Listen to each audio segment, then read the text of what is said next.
दोस्तों, पहली Indo Polish film यानी इंडिया और पोलैंड ने साथ में मिलकर फिल्म बनाई है नो मीन्स नो।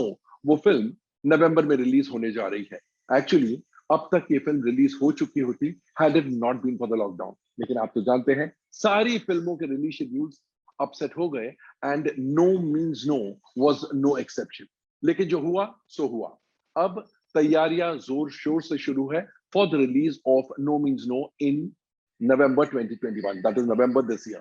तो आज हमारे साथ है इसी फिल्म के नए हीरो ध्रुव वर्मा। तो let's welcome Dhruv Verma. Dhruv, welcome to Komal Nahata official. Thank you so much, sir.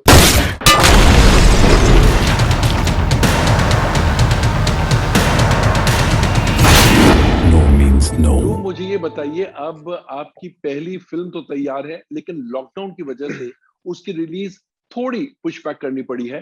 तो बटरफ्लाईज जो स्टमक में होते हैं रिलीज से पहले, वो लंबे समय तक रहेंगी? जी, बटरफ्लाईज भी नहीं बल्कि घोड़े दौड़ रहे स्टमक में। And I mean of course keeping in mind the situation, हमें सब लोग को ध्यान रखना है कि वो जब सिनेमा खुले तो प्रॉपरली हम लोग सोशल डिस्टेंसिंग मेंटेन करके तब जाके प्रॉपर हमारा कंट्री का जो सिनेमा का फील है तब जाके हम लोग एंजॉय कर पाएंगे। और रही बात फिल्म की, the locations of the film इतने खूबसूरत है, keeping in mind the snow capped mountains, बर्फीले पहाड़, वहां की वादियां, पोलैंड की खूबसूरती। तो उसको एक एक स्मॉल स्क्रीन पे कोई एंजॉय नहीं कर पाएगा। सो आई थिंक उसको it needs justice. Correct, correct, बिल्कुल सही कहा आपने। तो अब नवंबर में आप लोग सोच रहे हैं इस फिल्म को रिलीज करने की? जी जी जी, बिल्कुल बिल्कुल। नो मीन्स नो, ये डायलॉग बहुत पॉपुलर हुआ था अमिताभ बच्चन की फिल्म पिंक में। जी जी जी। एंड उसके बाद मानो ये एक बहुत ही ऑफ्ट रिपीटेड डायलॉग बन गया है। तो क्या आप लोगों ने इस फिल्म का टाइटल उस डायलॉग से इंस्पायर होकर रखा? Sir actually not exactly just that dialogue, पर बात यह है कि फिल्म का जो main, I guess I can say motive जो बोलते हैं, that is on the empowerment and the power that women have which they are not allowed to show. जो एक औरत की शक्ति होती है जो वो दिखा नहीं पाती है because of the society and how things were before which are slowly changing. तो आई थिंक एक औरत जब ना बोलती है तो it should mean a definite no. It is not, there is no argument, इसके ऊपर कोई और वाद विवाद नहीं कर सकते हम लोग। जब एक औरत ना बोलती है that means no. So more than being inspired by a dialogue, the inspiration automatically उसी टॉपिक से निकला है। तो वो डेफिनेटिव नो है, इसमें जी इफ्स एंड बट्स नहीं है? नहीं नहीं, बिल्कुल भी नहीं। ध्रुव, आपके डैड इस फिल्म के डायरेक्टर है विकास वर्मा। उनकी भी पहली फिल्म है बतौर डायरेक्टर, आपकी पहली फिल्म है बतौर जी हीरो। तो मुझे ये बताइए, डैड के अंडर या डैड से डायरेक्ट होने में एक्साइटमेंट ज्यादा था, डर ज्यादा था, या दिक्कतें ज्यादा थी? So you've asked the correct question. Actually, sir, on set, मेरे डैड नहीं थे, वो मेरे बॉस थे। तो more than a father-son relationship, it was a boss or a director, guiding his actor. वो अपने कास्ट मेंबर को बता रहे हैं कि आपको ऐसे करना है और ऐसे ही करना है, उनके विजन को फॉलो करना है। तो वहां ऑफ कोर्स वो फादर सन का रिलेशन शो नहीं किया था उन्होंने। And I am very very glad to say that मुझे कोई भी स्पेशल ट्रीटमेंट नहीं मिला। And not that I was asking for any, but I was never treated specially, never given even a single bit of leeway.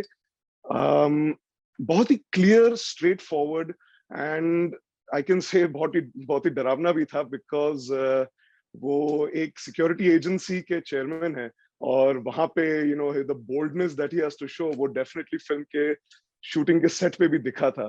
तो definitely डरावना भी experience था, पर इट वाज वेरी गुड क्योंकि he is a very detailed person, a very detailed oriented person. तो छोटी छोटी बातों पर उनके बहुत ही वैल्यूएबल से कमेंट्स, गाइडेंसेस मिलते थे हम सब एक्टर्स को, हम सब जो जो पोलैंड के बर्फ में काम कर रहे थे, हम सबको बहुत ही अच्छे अच्छे डिटेल्स और गाइडेंस के बारे में बहुत अच्छे एडवाइस भी मिले उनसे। ध्रुव, ये पहली इंडो पोलिश फिल्म है जी और आपकी परवरिश इंडिया में और पोलैंड में दोनों जगह हुई है, तो आपको इंडिया ज्यादा पसंद है या पोलैंड ज्यादा पसंद है? और ये इंडो पोलिश फिल्म का जन्म कैसे हुआ? सर, आपके क्वेश्चन के पहले पार्ट का आंसर मैं दूंगा। इंडिया मेरी जन्मभूमि है, तो by default I will always be biased towards my country. India ने मुझे घर दिया है, मुझे एक जीने का एक प्लेटफॉर्म दिया है एंड एक्टिंग करने का प्लेटफॉर्म दिया है, तो my respect, my heart will always belong to India. And now speaking about Poland, sir Poland एक how do we say in English we say untouched location है। बिल्कुल। एंड बहुत ही खूबसूरत, बहुत लोग जानते नहीं है इसके बारे में, लोग सिर्फ उसके हिस्ट्री के बारे में जानते हैं। वर्ल्ड वॉर टू में जो क्राइम्स कमिट हुए थे वहां, सिर्फ उसके बारे में लोगों को नॉलेज है, पर लोग जानते नहीं कि वहां के जो स्नो कैप माउंटेन्स, वहां के लैंडस्केप्स, वहां के लोग, वहां के इवन वहां के फूड, इट्स सो यूनिक और इतना खूबसूरत उनका culture, very similar to India I can say, you know, very अच्छा। Family oriented. जी जी जी, बहुत ही फैमिली हम्म, ओरिएंटेड, बहुत ही सिंपल लोग हैं वहां पे। हम्म, तो हम्म। both places I think are somehow bound, and my heart is in both places, but my love is India. तो कितना वक्त आपने पोलैंड में गुजारा है अब तक? सर ट्रेनिंग और शूटिंग मिलाकर अगर देखने जाए तो ऑलमोस्ट साल भर मैंने पोलैंड में गुजारा था। एंड तो वहां पे मैंने, ऑफ कोर्स हमारे 3 शेड्यूल शूट हुए थे, क्योंकि हमें एग्जैक्ट विंटर के मंथ में शूटिंग करना था, -33 के स्नो कैप, टेम्परेचर्स स्नो में। कैप। ओ, जी जी अच्छा जी अच्छा अच्छा। जी। और रही बात मेरी ट्रेनिंग की, तो वहां पे मैंने स्पेशल वेपन्स के ट्रेनिंग्स किए थे,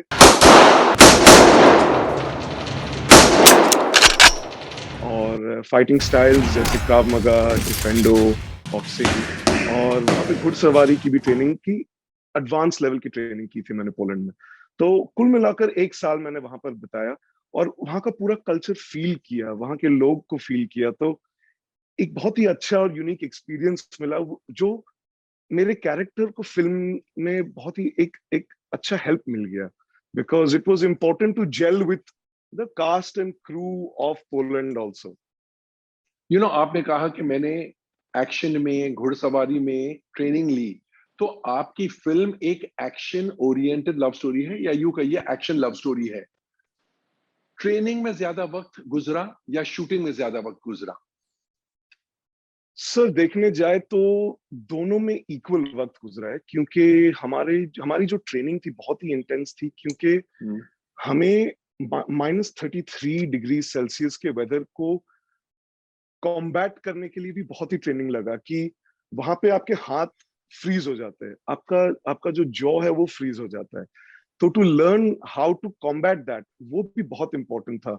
और रही बात -33 में, अगर देखने जाए तो हम सब स्नोमैन लगेंगे, अगर जो कपड़े पहन जो प्रॉपर करेक्ट। कपड़े पहनने जाए। तो शूटिंग में ऑफ कोर्स हमें we have to be in the proper dress and attire, तो वो फ्रीक्वेंटली हमें we had to change our costumes, जल्दी जल्दी जाके ब्लैंकेट लपेटने पड़ते थे।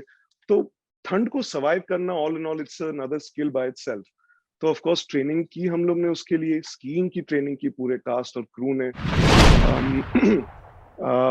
लगातार महीने भर की ट्रेनिंग हुई, महीने भर की almost like acclimatization जो बोलते हैं, that happened for over a month for all the cast and all the crew to deal with the winter. और बीमार पड़े इस दौरान? Fortunately सर मैं तो बीमार नहीं पड़ा, वाओ। मुझे ठंड बहुत अच्छी लगती है, तो मैं बीमार नहीं अच्छा पड़ा। अच्छा। और आपकी लीडिंग लेडी तो पोलैंड की ही है, जी सर जी।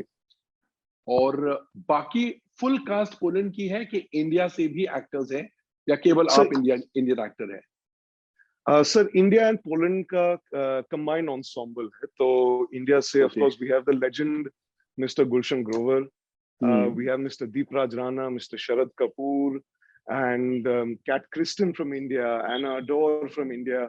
एंड एक बहुत अच्छे हार्मनी से सब लोग ने काम किया था साथ में, क्योंकि जैसे मैंने पहले कहा कि पोलैंड के लोग बड़े ही सिंपल एंड वेलकमिंग हैं, तो it was a very good experience for us to gel with a foreign crew. Of course, हम सब हमारे बेस्ट बिहेवियर पे थे, बिकॉज एट दैट टाइम हम लोग बॉलीवुड को रिप्रेजेंट कर रहे हैं एक फॉरेन प्लेटफॉर्म पे। जी जी जी, तो हमें we all were on our best behaviour. और फख्र की बात यह है कि the Indian crew, the Indian cast did a very very great job, dealing with a new environment, new people, new locations, और एक बहुत ही अच्छा एक्सपीरियंस रहा। That's very nice.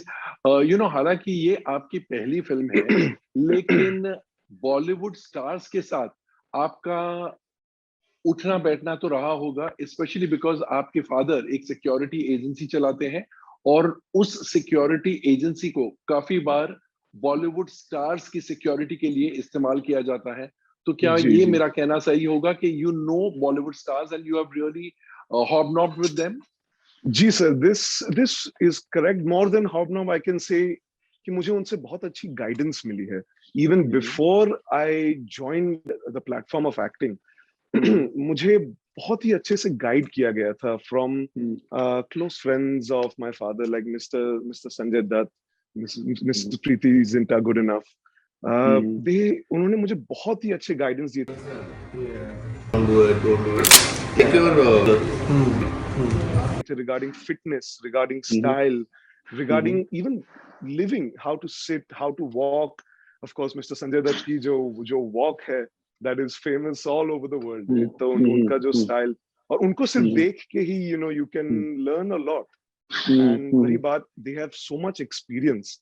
Mr. Gulshan Grover, he was like a father to us on set. हम सबको guide करते थे, and even off set जब मीटिंग होता था तो हमेशा उनके कुछ ना कुछ टिप्स ऐसे मिलते थे जो बहुत ही वैल्यूएबल थे, बहुत ही वैल्यूएबल। और फिल्म में गाने भी है ऑब्वियसली, तो डांस का शौक है या इस फिल्म के बनने के दौरान डांस का शौक हुआ? सर, डांस का शौक तो था, पर I think I had to left feet initially. फिर ट्रेनिंग किया, we trained in the art of tango, we trained in the art of Indian classical dance, Bollywood dance. For Indian classical also? Yes sir, yes sir. For more than 14 months we spent dancing, practicing every day. So I think my left feet got somehow converted into two correct feet. अच्छा, मुझे ये बताइए, Poland की जो film industry है वो किस प्रकार की इंडस्ट्री है? छोटी है, बड़ी है, कौन से टाइप की फिल्में बनती है? Sir, Poland की film industry is a very serious film industry. They prefer, from what I've seen, उनकी जो film industry वहाँ पे serious political dramas, more to do with tragedy, वहाँ पे वैसी films बनती है। And of course वहाँ पे comedies भी बनती है, पर more so जो मैंने देखा है वहाँ पे tragedies and serious films बनती है। पर they love entertainment, तो इसलिए शायद वहां पे बॉलीवुड छा गया, क्योंकि उनको एंटरटेनमेंट इतना पसंद है कि जैसे समर में देखेंगे तो सर वहां के स्क्वायर्स पे, ऑफ कोर्स जैसे यूरोप में होता है, वहां के स्क्वायर्स पे पीपल आर आउट डांसिंग, गाना गा रहे हैं, कहाँ पे पार्टी हो रही है, कहीं पे बारबेक्यू हो रहा है, और तो that kind of help Bollywood get in, because वहाँ पे अपनी जो entertainment है पूरे world में famous है, तो और and nobody entertains like I think Bollywood does. Correct. और मुझे ये बताइए, ये फिल्म जो है No Means No, तो ये पोलिश लैंग्वेज में डब हुई है या दो लैंग्वेजेस में शूट हुई? इंडियन मतलब हिंदी में भी शूट हुई और पोलिश में भी शूट हुई? सर, कुछ जो सेगमेंट्स है फिल्म के वो तीनों लैंग्वेजेस में शूट हो गई है, और हिंदी एंड पोलिश जी। तो कुछ जो इम्पोर्टेंट सेगमेंट्स है जहां पे the direction team and the director felt की डबिंग में इतने सीरियस सीन्स जो है they won't be able to come out, जो उनके अंदर से जो कैरेक्टर की फीलिंग जो आती है वो डबिंग के दौरान वो निकल नहीं पाते, तो वो सीन्स को तीनों लैंग्वेजेस में शूट की गई है, जैसे हिंदी, इंग्लिश और पोलिश, और बाकी फिर डबिंग से पैच अप एंड ऑल होगा जी। Okay okay. और ये रिलीज साइमल्टेनियस होगी इंडिया और पोलैंड में? जी जी जी, it will be a world wide release. तो आप कहाँ उपस्थित होंगे रिलीज के वक्त, इंडिया में या पोलैंड में? Sir, these details even I'm not aware of looking at this situation right now. बस इच्छा है कि जल्द हो जाए, बिकॉज हम लोग सब लोग उत्सुकता से वेट कर रहे हैं कि जो जो मेहनत हम लोग ने किया है इस फिल्म को बनाने में वो हम दिखा पाए। तो रही बात मैं कहाँ उपस्थित होऊंगा, वो हमारे नेक्स्ट इंटरव्यू में आपके साथ मैं जरूर बताऊंगा। चलिए ध्रुव, जहां भी हो आप, सक्सेस आपके कदम चूमे, और no Thank you, means no, उसके लिए पूरी इंडिया में एंड पूरे पोलैंड में एंड वर्ल्ड वाइड जहां भी आपकी फिल्म लगे, ऑडियंस कहे यस मीन्स यस। इसी दुआ के साथ हम Thank you, आपको sir. जाने Thank देंगे। you. Thank you so much for being on Komal art official. Tata. Thank you, sir. Take care. तो दोस्तों, ये थे ध्रुव वर्मा। कैसा लगा हमारा ये इंटरव्यू? कमेंट सेक्शन में जाकर अपने कमेंट जरूर पोस्ट कीजिएगा, एंड हमें ये भी बताइएगा कि नो मींस नो जब नवंबर 2021 में रिलीज होगी, आप उसे कब देखेंगे? इमीडिएटली देखना पसंद करेंगे, या फिर you will wait for public opinion, public response, and then go to watch the film? And जैसा मैं हमेशा इन दिनों कहता हूं, stay safe, stay relevant, and yes, stay tuned.